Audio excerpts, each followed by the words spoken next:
All right, so we're going deep on this one, huh? An essay called A Dialogue on God. Okay. Part of a larger piece, actually. Okay. Called The Controversial Relationship Between Science and Religion Mm. by Professor Pasquale Terracuso.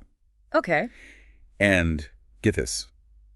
It was published in Quaderni del Brunelleschi, which is the magazine of a high school near Naples, Italy. High schoolers, right? Wow, that's interesting. Yeah. I mean, you wouldn't expect to see this kind of like philosophical discussion coming from a high school publication. No, not typically. Not at all. Yeah.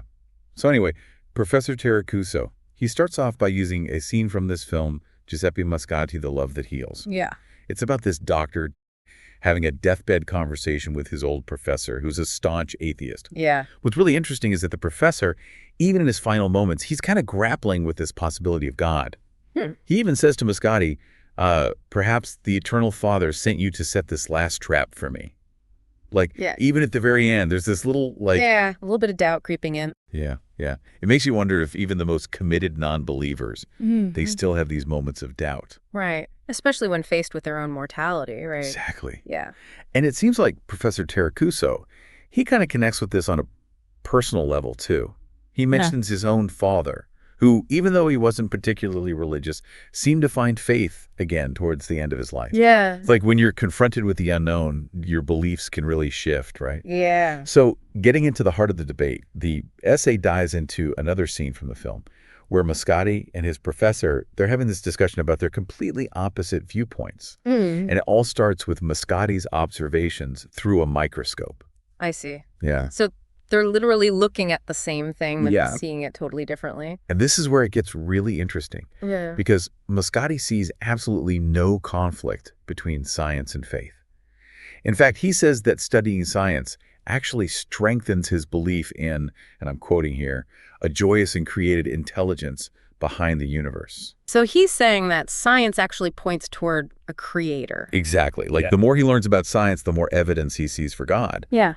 But his professor, he just totally disagrees. Yeah. He Quote. sees it all as just instinct and random chance. You know, he calls it chaos instead of intelligent design. So are we just talking about interpretation here, or is one side actually closer to the truth? Right. That's the big question. Yeah. And that leads us to one of the core concepts the essay explores, intelligent design. The idea that the complexity and the order of the universe point towards a deliberate creator, not just randomness. Okay. I mean, when you think about the intricacies of nature, it's kind of hard not to feel a sense of awe. Right. And Professor Terracuso, he uses this idea of intelligent design to argue against the professor's viewpoint. He suggests that the harmony we see in the natural world is just evidence for something more than just chaotic chance.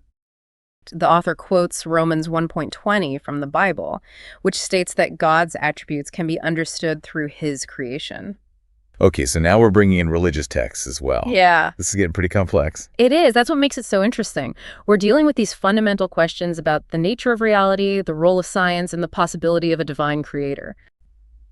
It's interesting because Professor Terracuso, he doesn't seem to be saying that science disproves God or that faith rejects scientific inquiry. Right. It's more about acknowledging how our worldview shapes our interpretation of the natural world. I see what you mean. It's not about picking aside science or faith, but recognizing the limitations of both, right? Yeah, and embracing all these different perspectives. Yeah. It reminds me of how we always get stuck in this binary thinking, you know, like there's only one right answer. But the world is full of nuance and ambiguity. Absolutely. And I think embracing that complexity can actually lead to a much deeper understanding. I agree. I think that's a key takeaway from the essay. It encourages us to be more open-minded, whether through science, faith, or any other way of seeking truth. Right, like we shouldn't be clinging to dogma, but always open to new perspectives. Exactly. Before we wrap up, I want to leave our listeners with one final thought that's been with me throughout this whole discussion. It's like, we keep coming back to Moscati and his professor, right? Yeah. Both brilliant minds looking at the same thing under a microscope. One sees intelligent design, the other just sees chaos. Right. Is it possible that what we believe, our perceptions, they're so strong, they actually change what we see, even on a tiny microscopic level? Wow, that's a big question. It makes you think about observation, about objectivity.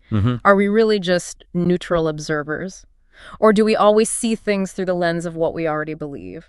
It's like that saying, we see what we want to see. It's like, even when we think we have all the evidence, there's always room for different interpretations, different perspectives. It's true. There's not always one right answer. That's what's so great about exploring these big questions. It's not about finding that one perfect truth, but about always questioning, always learning. Yeah. Like Einstein said, the important thing is not to stop questioning. Exactly. Curiosity is key.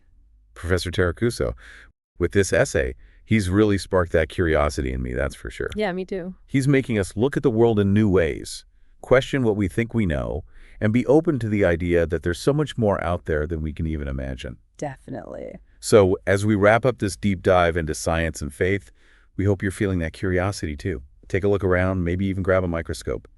What do you see? What shapes your view? Keep exploring, keep questioning, keep searching. Until next time.